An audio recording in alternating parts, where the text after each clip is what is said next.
Sveicināti, dārgie draugi! Šodien es projektēju trauciņu sīpolu lociņu audzēšanai.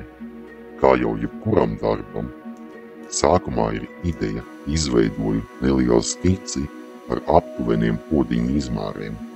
Sīpoli mēdz būt dažādas formas un lieluma, tādēļ par izmēriem īpaši nav ko iesprint.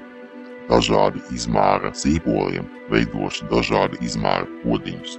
Vizuāli trauciņu veidoju, lai tas nedaudz atgādinātu krāsas šļakatas, kurā iekrīt kāds lodveida priekšmets. Sākumā ar revolve funkciju izveidoju rotācijas ķermeni, tad izmantoju shell, kas ļauj monolītiem objektiem uztaisīt vienāda biezuma sieniņas.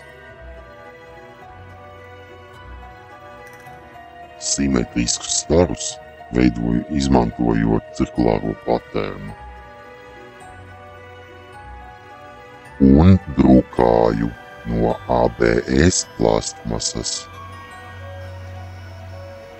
Es izveidoju 3 dažādi izmēra podiņus.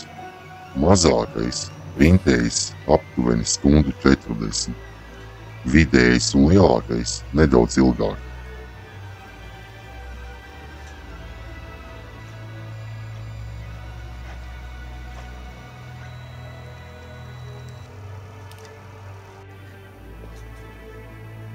Tā izskatās visu 3 izmēru podiņi. Atšķiras tikai diametrs un staru skaits.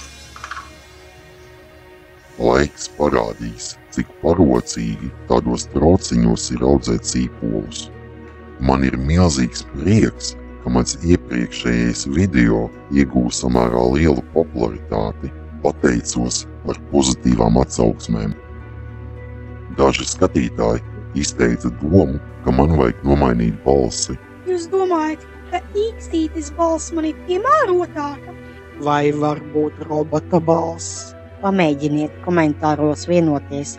Kādā balsī man labāk runāt?